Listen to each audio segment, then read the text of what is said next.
What's up, boys? How are you? Welcome, man. I was listening to that song. It says we're going to tell you something new. So I'm excited about talking about something new today. Me too. What's up, Andre? Good morning. Good morning. Welcome to Security Squawk Podcast, live recording. If you're watching us on your favorite social media platform, we broadcast live every Tuesday, 10:30 a.m. Eastern Time. But we're also on all your favorite podcast platforms, right? Spotify, iTunes, Audible, everywhere. Wherever you can get podcasts, that's where we are. We also have our website, securitysquawk.com. You can get our podcast there as well. And also on Facebook. They have a podcasting platform now too. So that's pretty cool. Yeah. So how are you, gentlemen? Doing good. Just came back from Tampa and looking for a peaceful Christmas. I know, right? So we got a lot on the docket for today. We'll try to get through this in roughly 45 minutes or so, but no promises. So we got just to let everybody know what the show's about today. We're going to talk about Kronos. We're going to talk about why paychecks and bonuses could potentially be delayed this holiday season for millions of workers around the world. Talk about what happened there and why paychecks are being threatened. We also have, I don't think we have an article about it, but I think we can talk about it. There's also a shortage with cream cheese. So we're going to talk about that and how that plays into cybersecurity. We're also just going to talk about how good December was for ransomware gangs. That's the best way I could put it. So we have some data. We have some articles we want to talk about and share with our audience around that, because I just think that people get a false sense of security sometimes when we don't hear about these things in the news. Yes, we heard about Kronos. Yes, you might have heard about the cream cheese, or maybe you went to go to your favorite bagel place and they were out of cream cheese. But there's a lot of other things going on out there that aren't hitting the news, and we're going to bring that to light today. And then we're going to jump into this Log4J thing.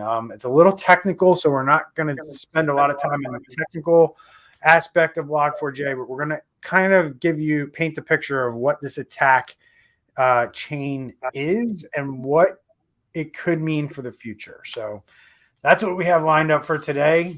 But remember, if you learned anything today, share our show. That's what we asked for. That's the fee to watch it. We don't charge you any money for this. It's out there for free to download. But the three of us take time out of our busy schedules to do this because A, it's important to us, and B, we want to bring it to you. So if you could help us and you were enlightened or educated or entertained in any way, share it out on your social media to your friends and family and let them know that this podcast exists and why it's worthwhile for them to listen to it. So, and we appreciate it very much. All right, boys, I'm gonna share the screen and we're just gonna get right into it. So, Andre, paychecks. People are a little upset. I did a YouTube video about this on my YouTube channel, and I'm getting crazy comments from people. I mean, crazy amount of comments, not crazy comments, a crazy amount of comments from people who are basically saying that they aren't getting paid right now, that they're not getting paid, that they don't have, they're worried about their Christmas bonuses. And, you would think that the amount of people that this affects, that a lot of companies got hit by ransomware. But the reality of it is like one major company named Kronos, that's a widely used payroll provider for a lot of large companies, got hit with ransomware. We don't know if it's Log4J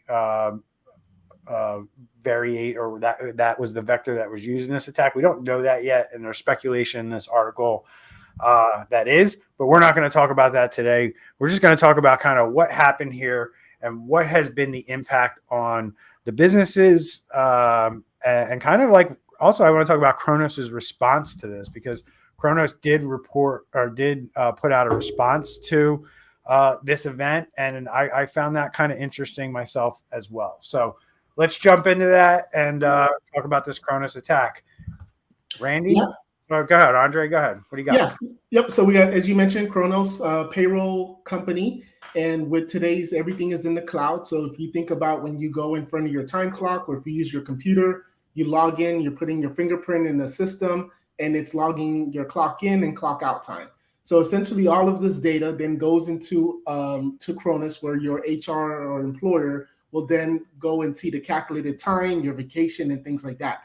So right now, they're in a situation where that information is not available.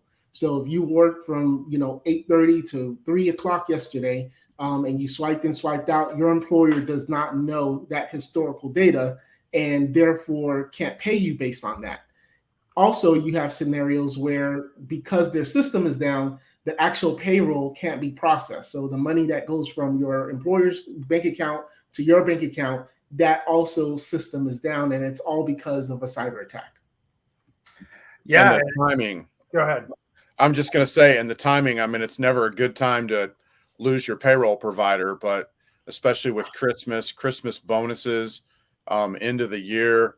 I mean, this is a pretty rough time, and I imagine there's probably hundreds of their customers, if not thousands, that are looking for other payroll providers right now. Yeah, also too, if you look at it, like my business, we don't have any physical checks anymore. I got rid of that probably 3 years ago. So you have these companies that want to pay them, even if they say, okay, we know you work 40 hours, we're going to pay you for the last 2 weeks, your 80 hours at your pay rate. There's no way to actually send them the money. They don't have physical checks. And it's not only the payroll system; it's also HR. Mm-hmm. So you're talking about time off requests. Like people take off during the holidays, and the Kronos cloud-based HR system that they sell to. Not only do they sell it direct, but they also sell it to other payroll companies, right? So you might not be with Kronos specifically. You might be with like ABC Payroll, and ABC Payroll system is down because they use Kronos, right? That's the back end of their company that they kind of white label, so to speak. And that's another thing that we're seeing out there where employees are unable to do basic HR functions like request time off and things like that. So, that's one of the big things. But you kind of mentioned it a little bit, Randy, and that's what I want to talk about too with this issue is the response from Kronos, which when I initially read it, I took it as kind of like, go find another payroll provider. But what they were really saying is find alternative or use alternative means for tracking and paying your employees, which basically means you're writing it down on paper, you're doing manual calculations for taxes and things like that, and you're cutting paper checks unless you go, I guess, the extreme route of finding another payroll company. I think Kronos' hope is that you would just use a paper check and kind of deal with all the taxes and everything, once their systems were back up and running. But it's an interesting time to get hit for Kronos, right? You're right at the end of the year, right? Where companies in just a short period of time here are going to need to start producing W-2s. We're going to, you need that last payroll week to complete a W-2, right? If you're basically guessing on what the taxes are and what the withholdings are in this last week, you really can't submit a W-2. And, last time I checked, you only have a very short period of time to do it. You gotta have W-2s out by some point in January. So, I really think this goes back to what we've talked about before, guys, is these cyber criminals are very good at the timing of their attacks. Yep. No, right? And that goes back to the leverage podcast we did like 4 or 5 weeks ago when we went through all the ways that cyber criminals get you to pay the ransom. I don't think it's coincidence that this happened at this time. I don't think, if I were to guess that they were probably sitting on this network for a while waiting for this time period to strike. I don't think that they got in last week and decided to strike. And that's why I don't think Log4J was involved. It was too quick. You know what I mean? Right. So I just think that they knew that this was the right time to hit these guys because they get their most bang for the buck. Yeah. So in terms of recovery, do you guys have any insight on what the recovery is looking like for Kronos? Obviously, they're going to be down for weeks because they consulted with a cybersecurity company, and basically, when they restore from backups and things like that, that whole process is going to take a significant amount of time. Sounds like they're not going to pay the ransom. It sounds like they're going to actually restore from their own infrastructure and their own disaster recovery procedures. Do you guys agree with that? Do you see it a different way, or is that kind of what you're seeing too? So it's already been 10 days, and Right. they're projecting that it's going to go over to the new year. So one thing, a lot of times when you have payroll companies, they always say whenever you switch payrolls, it's best to switch in the new year, right? Because then that way you don't have two W-2s and hours roll over and things like that. So I think it's crunch time that these executives are probably putting crunch time and saying, look, guys, if we don't have this by next Monday, we have to go an alternative way. Because they don't want to, sooner or later, someone's going to be like, it's been 3 weeks. We haven't been able to process our payroll. And here you have ADP, one of the other companies calling in, hey, we're here. We can help you. We have our enrollment specialists available that can go there now. Yeah, and it's going to be like that they'll probably retain some clients, but you're 100% right that this is going to prompt people to move. And, I don't know how easy it's going to be for them to move. But I assume that we got this article here from NBC News, right, that talks about it as well. And, you see GameStop there. Well, GameStop's there because GameStop uses Kronos. So that's the type of companies we're talking about that use this. And it says, for many Americans who are paid biweekly, December 17th is the final payday before Christmas. Is that right? No, because before Christmas. I mean, it depends on when your payday is. Maybe Friday. I was thinking the end of the year, but it is definitely the last payday before Christmas. So it's tough. This is going to be another company, I'm sure, it's going to be drugged up in front of Congress to answer questions. Just made Whole Foods, Whole Foods, that's Amazon, right? So Whole Foods, GameStop, Honda, as well as state and local government agencies like West Virginia and the city of Cleveland rely on Kronos for payroll and scheduling services for their employees. 100%. And the list is way bigger than this. I mean, the companies that use this system are very, very big, and there's thousands of them. So it's a big deal for a lot of Americans. It's the kind of thing where it's like, when does ransomware start affecting the average everyday American? Well, here it is, right? Mm-hmm. We saw it in May with Colonial Pipeline. We saw it here. We're seeing it with cream cheese, right, guys? So I don't know. I don't have any articles on the cream cheese, but let's just jump into that real quick. Before we do, can I throw in something real quick, Brian? Yeah. This just really underscores the dire need to have a disaster recovery plan, because it seems like I'm not trying to judge. It's easy to judge from the outside and throw rocks at the windows, if you will, but it seems like they don't have or didn't have a disaster recovery plan, and they don't have a quick way back. So the interesting thing is I don't know what their disaster recovery plan at Kronos looks like, but when I'm reading all this stuff and what I'm looking at is what I'm seeing across the board. And this is a conversation that I have with a lot of CEOs from varying company sizes. I'm talking companies with thousands and thousands of employees where I talk to them about this stuff and they think they have it handled, right? And you can see right here, Whole Foods is owned by Amazon, right? And the question becomes, what is their disaster recovery plan, right? Whole Foods has instructed to use a paper punch sheet to keep track of our hours, and our team leads have been instructed to handwrite the schedule since the scheduling writing system is also down. So do you feel like this is part of their plan, or this is kind of like an oh shit moment where the system's down and here's what we have to do? Yeah. To me, I read it as the latter, that nobody from Kronos or nobody within Whole Foods from an IT standpoint or just a business standpoint really looked at their whole business operations and said, do we have a backup for this? Do we have a backup for that? If the scheduling system goes down, how are we going to do this? What's the procedure going to be? And then, they said also, with Whole Foods here said that the company sent a memo to employees Wednesday that it found a way to pay all employees on Friday. And like that to me is like weird language. Like it found a way. Like to me, if you had plans in place, you would hear things like Whole Foods implemented their, disaster recovery plan in their payroll department and, assured all employees that they would be paid on Friday. Right. But that's not what this says.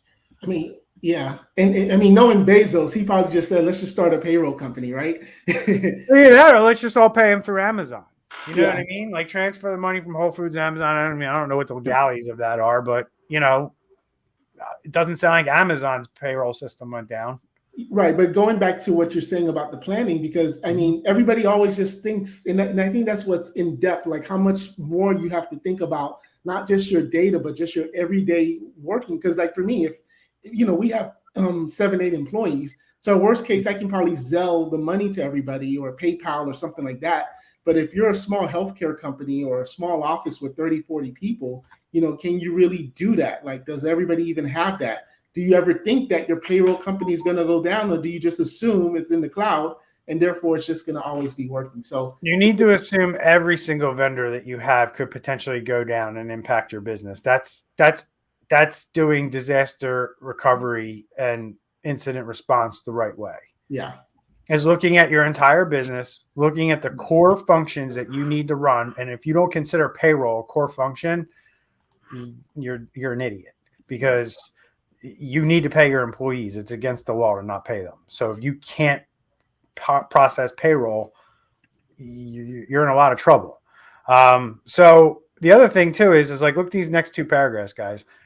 Ascension, one of the largest hospital chains in the U.S., has been forced to put in place alternate systems to track time and process payroll as scheduled, kind of like what Randy said. They're going to go to alternate systems. But when you see the words has been forced to put in place alternate systems, means that under the gun, after this happened and everything was down, they had to go do this. There was no plan prior to this event, right? John Riggy, the senior advisor for cybersecurity at the American Hospital Association Industry Group, said that he had spoken with multiple hospitals that have had to create contingency plans, have had to create, not executed, they're already in place contingency plans, had to create contingency plans for getting their employees paid, managing their schedules, and tracking their hours.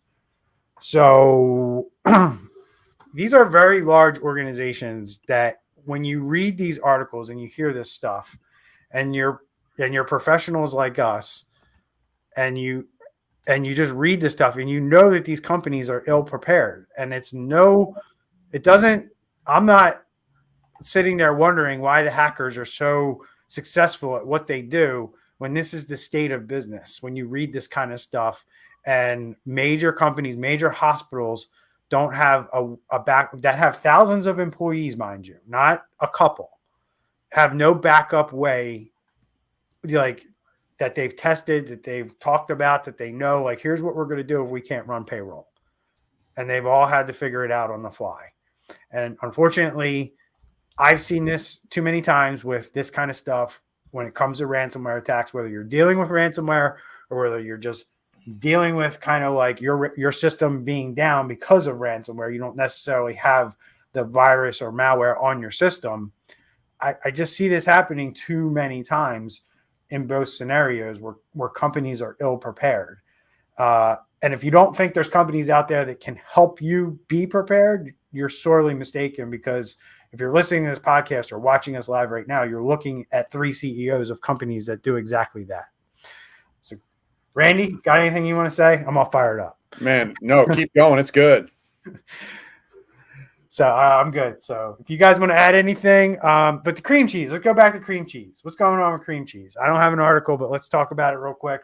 I heard about it about a week and a half ago because I listened to Bloomberg Radio in the morning when I'm in the shower, and they were saying, the guys on the show that do the morning show were saying, we went to the bagel place this morning and there was no cream cheese. And Thank you for the visual. What's that? Thanks for the visual. And then they said they went to the deli or whatever, and there's no cream cheese. And then they said, and it was because apparently one of the biggest cream cheese producers was hit with a ransomware attack. So, guys know anything about this? Yeah, so Schreiber Foods, which is kind of comparable to like a Kraft's cheese company. Yeah. So going back to the timing, right? Holiday season, you got everybody want cheesecake, right? Made from cream cheese, and they hit them it was just recently, a couple of weeks ago. But now, because of the time that the cheese is now going into the market, basically now there's a shortage. They've kind of like have this shortage. So essentially that's what's happening. Yeah, I mean it's bad enough that the supply chain's already screwed up because of everything as a result of COVID-19, and then these hackers are just piling right on top of it, right? And they're taking full advantage, and that's where we're at. We're seeing different sectors with different problems, and you guys aren't hearing about this stuff, but here it is, right? This is a brand new article published, just 4 or 5 days ago. FBI warns that Cuba ransomware gang made $44 million after compromising 49 critical infrastructure entities in 5 sectors. So this Cuba ransomware gang, they don't get a lot of press, but they've been around for a while and they're very successful. They're based out of Russia, so don't think that because it says Cuba ransomware that they're sitting in Cuba somewhere. This is another Russian hacking group. But we're bringing this to light and we're talking about this because that's 49 critical infrastructure entities, and like we can look into this. But really, what I want to point out is they're successful around their attacks because they leverage a lot of the things that we talk about on this podcast all the time. Phishing, Microsoft Exchange not being patched, compromised credentials, and remote desktop being open to the internet. And like these are the ways, and like none of these things should exist in anyone's environment at this point, but they still do. So if you ever want to know why this stuff happens, if you're like, why do I always hear about ransomware? Why does this keep happening? It's because companies don't do anything to protect themselves. And it's proven by the effectiveness of this gang and what they're able to accomplish on critical infrastructure. So, Andre, Randy, got any comments on this one? Yeah, sorry. Go ahead. I was going to say the very next article paragraph getting into the malware as a service. Yeah. That's another way for them to leverage. And basically we've talked about this a few times over the last several podcasts, but basically it is a service that other criminals can pay for. And so these Cuba guys can continue to make money through other criminals doing their thing by offering them malware as a service. And it talks about them taking the devices that the Cuba gang taking the devices they get infected and turning that into a botnet, which we've also talked about that recently. But basically that's making your devices into like little robots at their command. And they can then use that to infect other computers, to send out emails. What they can do is limitless, basically, once they get control like that. So pretty crazy. Yep. And just so people know, they didn't specifically identify much of the critical infrastructure, but we do know that some of the past victims are Automatic Funds Transfer Service, which is Seattle-based payment processor, and also California Department of Motor Vehicles. I remember when that one went down. And then also a lot of cities in the Washington state, which Redmond, Auburn, Kirkland, Linwood, I'm not going to try to pronounce that one, and Monroe. And you know what? I remember covering these, and I remember saying to Randy or Andre on one of our podcasts, like, what the heck is going on in Washington State? Because all these cities were getting hit in Washington, and it was this group, and this was all pretty much in 2021 that all this happened. So I'm gonna flip over to that other article that we have over at Security Boulevard, right? And this guy and this one does a really good job of painting another picture of ransomware attacks don't let up at the end of 2021, which is what we talked about. And if you're a mainstream media news person and you don't really follow this stuff as deeply as we do in this industry, you might not know about all these things, and you might not think that ransomware was a big deal. Like we kind of said, like I predicted the holiday season would be, pretty rough for cyber attacks, which I was right. If you look at Log4j, and we're going to talk about that in a minute, that could end up being one of the biggest vulnerabilities that we've ever had to deal with in the history of computers and internet.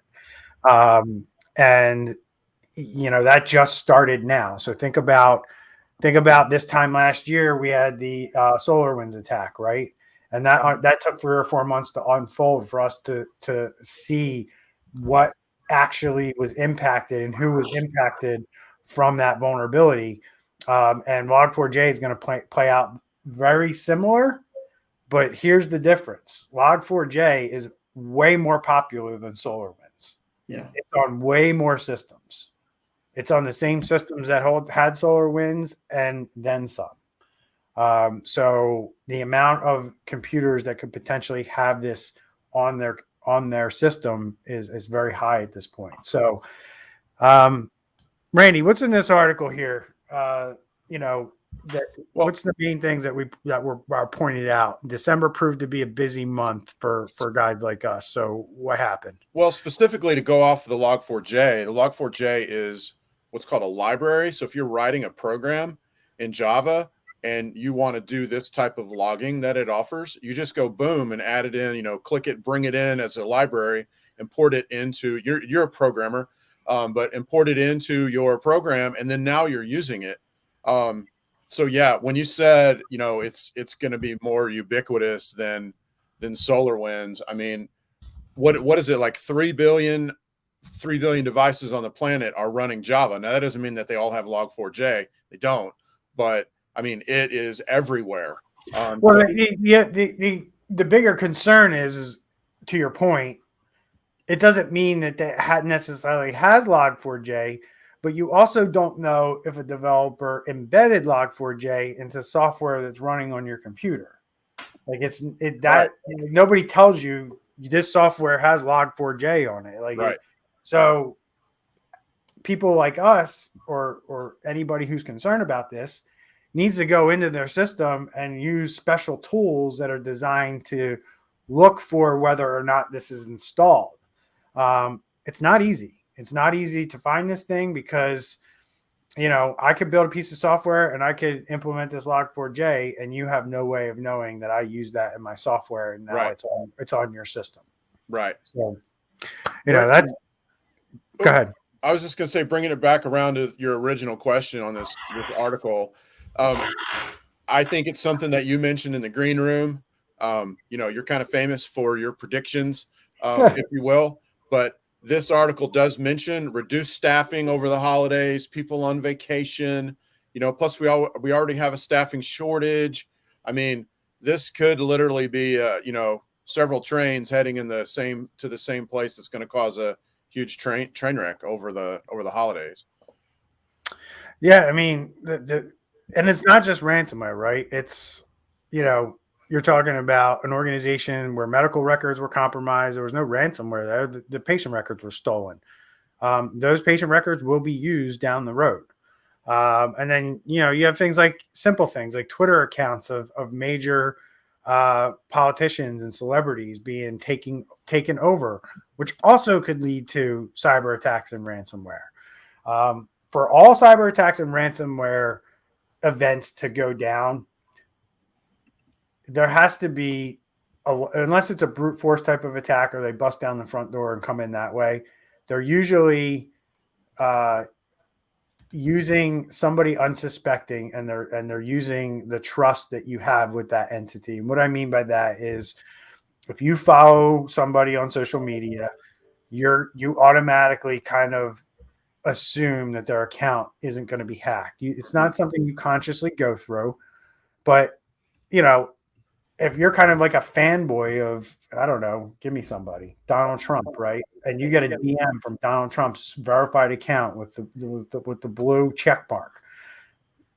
I don't know. I think you got a pretty good chance at clicking on that without thinking twice, right? And that's kind of how all this stuff goes down, right? And that's, the prime minister of Modi was hacked with hackers falsely tweeting that New Delhi would distribute cryptocurrency to the public, right? And you take a public official and you do something like that, and everybody thinks they're getting free money, and click on this link and do this, and the next thing you know, your identity's stolen, or you have ransomware. So all these types of things are happening out there. So one more thing, Ron. Go ahead, brother. The other thing that we didn't think about or speak about is the ramifications from the Chronos, because they encrypted the data. More than likely, they have all of this payrolls. You never know what they have, right? Because, God, you would hope that there's some encryption on the back end of that, but man, you just never know. You would hope that the data of the Chronos customers is encrypted somewhere. I can't imagine that there's flat files of things sitting somewhere of the clients, but you just never know. You don't know what they have. My sense is that I'm hearing that they're running backups and they're recovering and they're not paying the ransom. And I think if they had anything customer or employee wise for all of their customers, I think they'd be paying the ransom. Mm-hmm. And maybe it's both. Maybe they'll just pay the ransom to make sure nothing gets sent out from the hackers, but they're going to recover from their own stuff. They're not going to, rely on the encryption key or decryption key and stuff like that. So I don't know. I'm not involved. I'm just speculating, but Next topic. Cybersecurity company identifies months-long attack on U.S. federal commission. Now, this isn't the federal government. It's obviously a federal commission, but Andre, what's going on here? I'm going to pass that one back to you. I didn't look at this one either. Who sent me this? Randy? Was this you? Yeah, it was just one that I found. The attack is on the United States Commission on International Religious Freedom.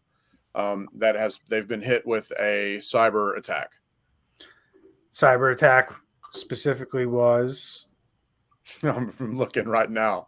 Oh, you're terrible. You're fired. So they were probably just sitting on the network, right? Yeah. So they were data gathering and exfiltrating network traffic.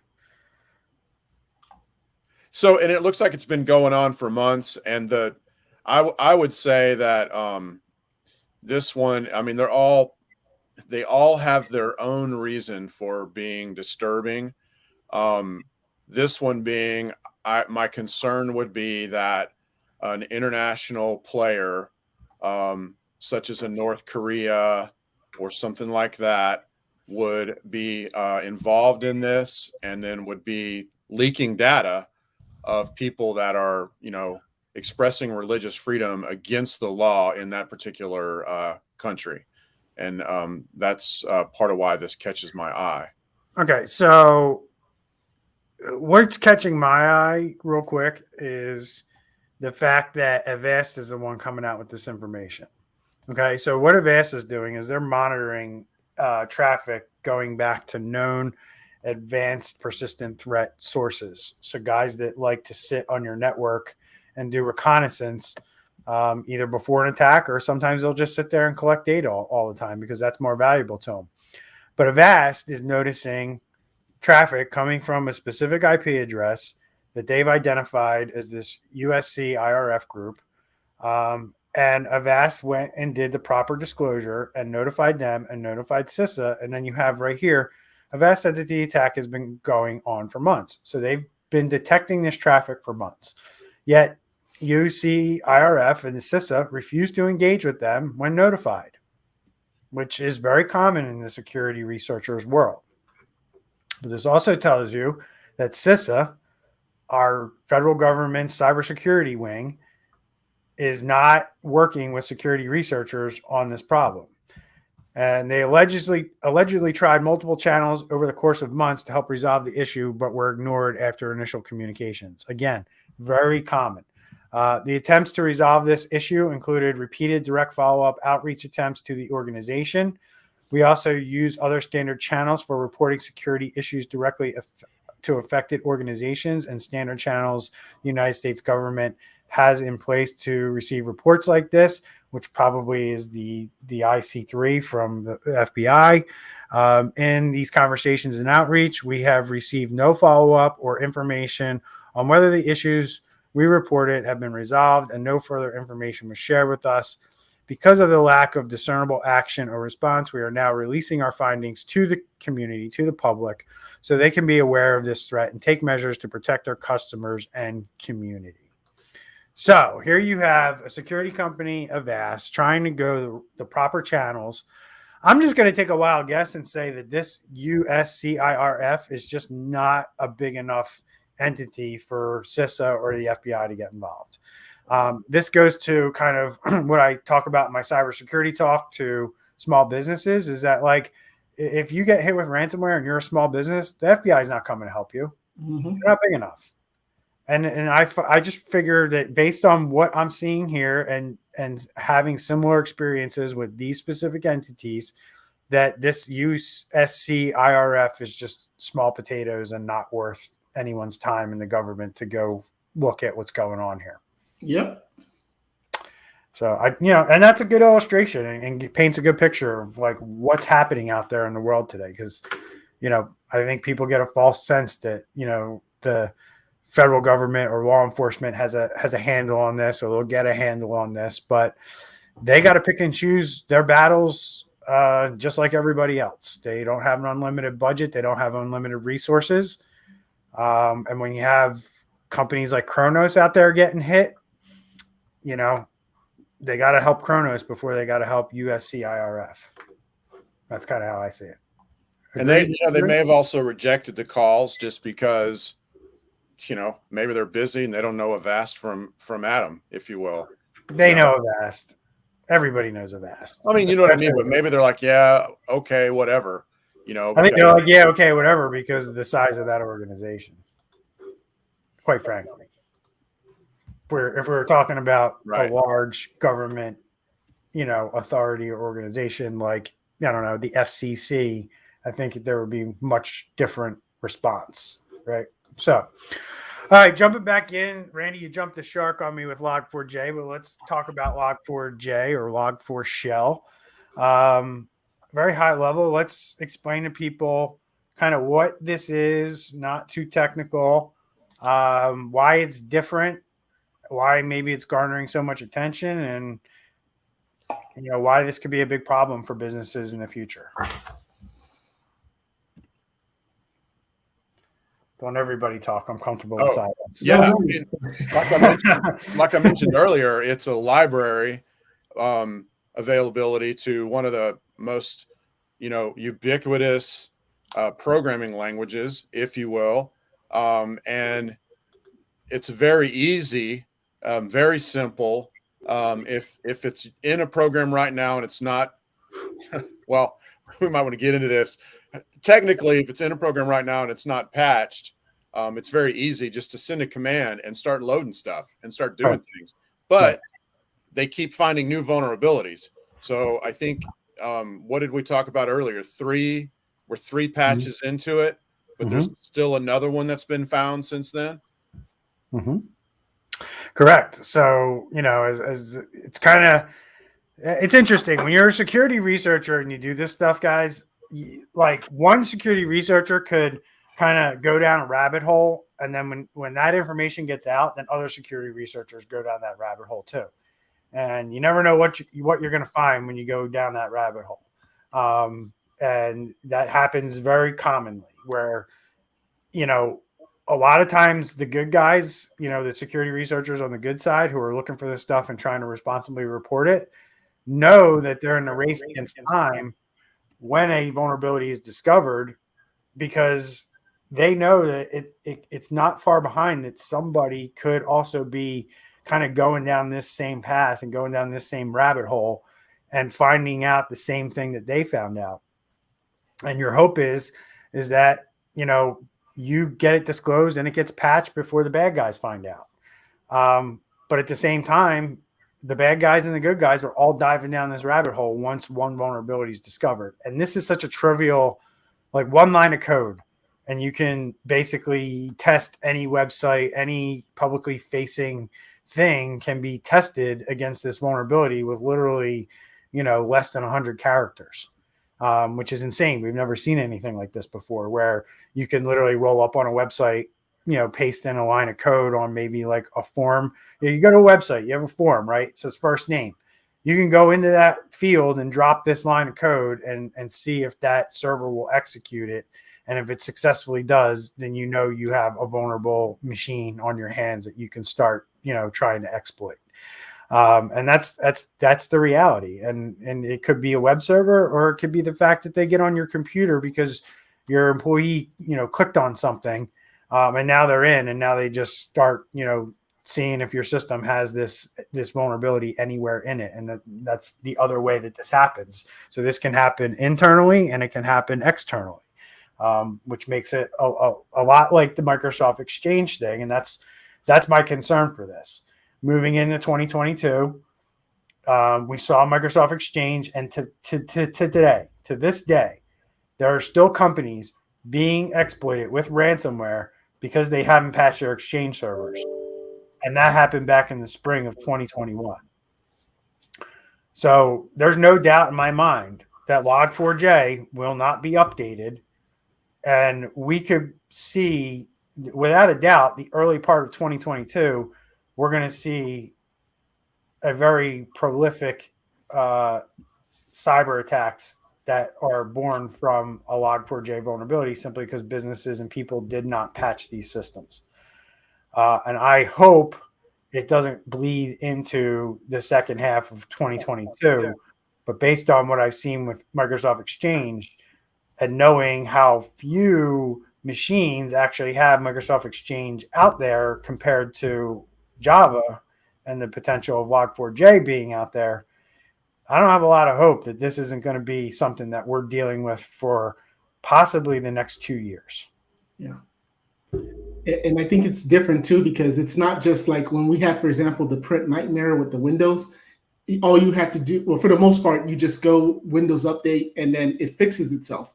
This is a different scenario because, like in our case, we have a lot of clients that have HVAC systems, and we monitor those systems, but we don't really control the software.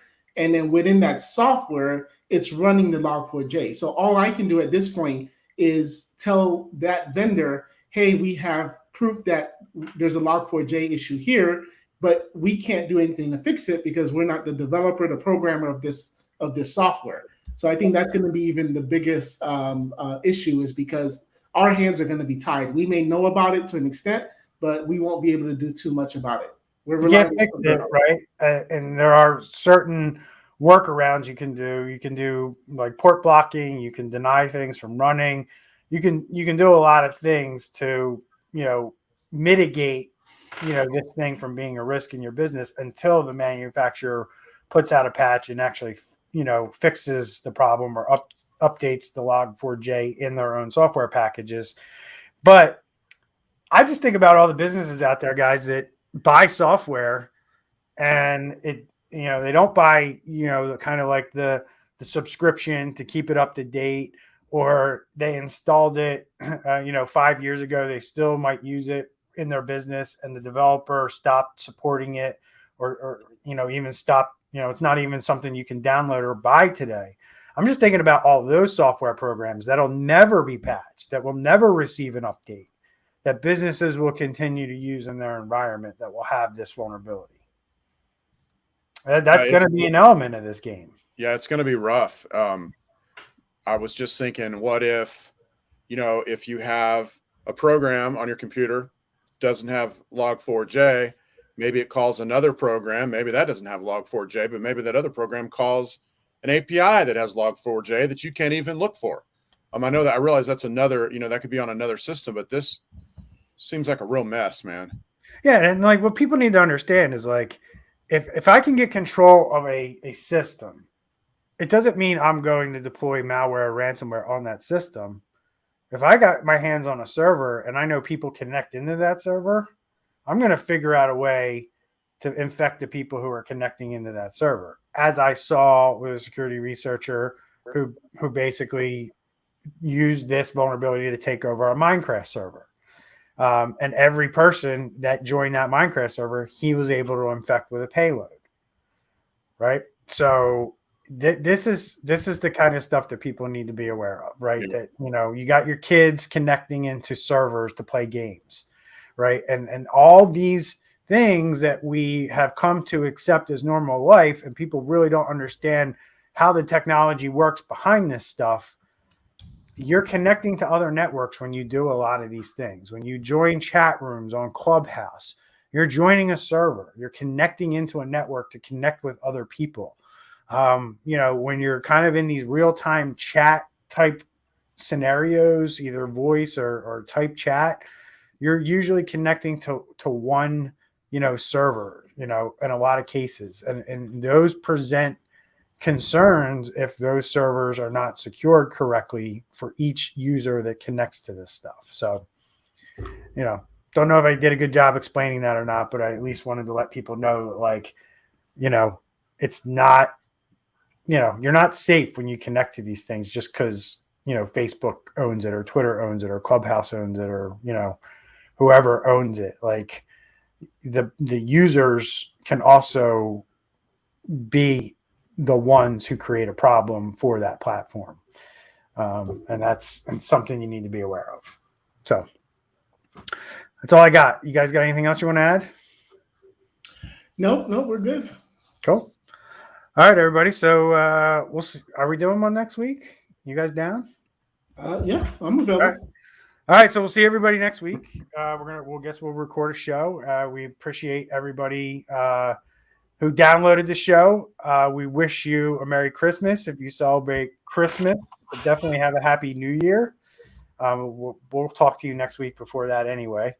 But download our show. Remember to share us out. And if you could take, 5 to 15 seconds and maybe write a little review on Google Podcasts or iTunes and let people know why this is a worthwhile podcast, we'd appreciate it very much. That'd be a great Christmas present as an audience member that you could give to the three of us. So we'll see y'all next week. Take care, everyone. All right. Bye-bye.